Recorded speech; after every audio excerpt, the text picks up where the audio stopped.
पिछले एपिसोड में हम लोग कोशिका के बारे में जानकारी लिए थे, पढ़े थे कि कोशिका किसे कहते हैं।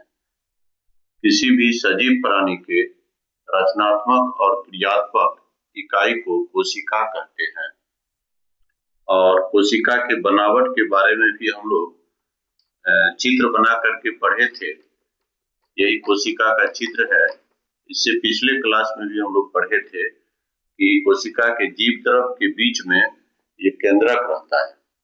और केंद्रक के विषय में आज हम लोग जानेंगे कि केंद्रक का संरचना कैसे होता है और इसके अंदर का कार्य क्या होता है, या केंद्रक का सेल विभाजन में क्या योगदान है।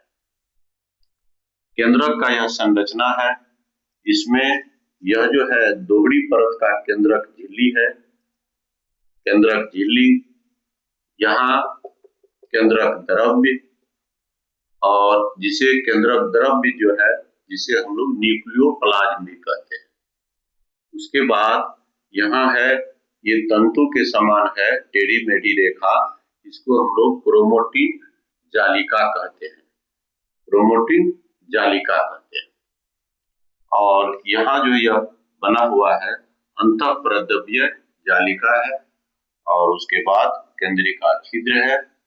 अब आगे हम लोग देखेंगे कि यह कोशिका द्रव के बीच में रहता है। यह जो केंद्रक रहता है यह कोशिका द्रव यह हो गया सभी, और इसके बीच में रहता है केंद्रक।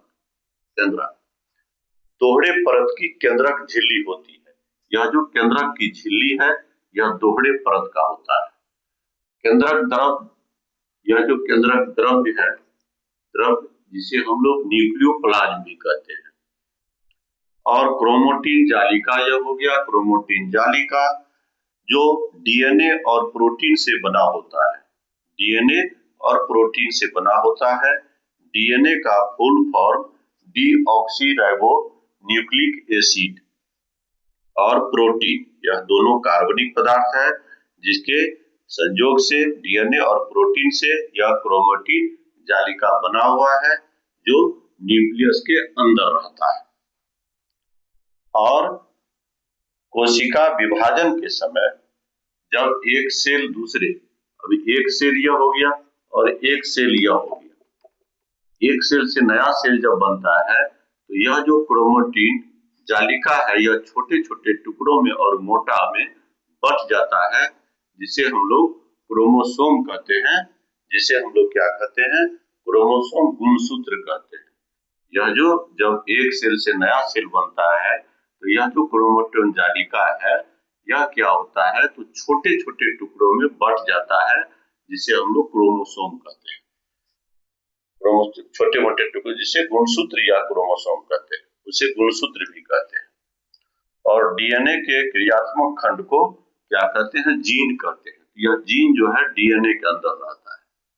इसीलिए डीएनए टेस्ट में जो है वह माता पिता का गुण बच्चों में आ जाता है कि ये डीएनए जो है आपको माता पिता के गुण का वाहक है, जो माता पिता से बच्चों तक पहुंचता है। तो आज के क्लास में हम लोग यही रहने थे, केंद्रक की संरचना। आगे हम लोग बहुत ही इंपॉर्टेंट चीज पढ़ेंगे, आधारभूत प्रोकैरियोटिक और यूकैरियोटिक सेल के बारे में।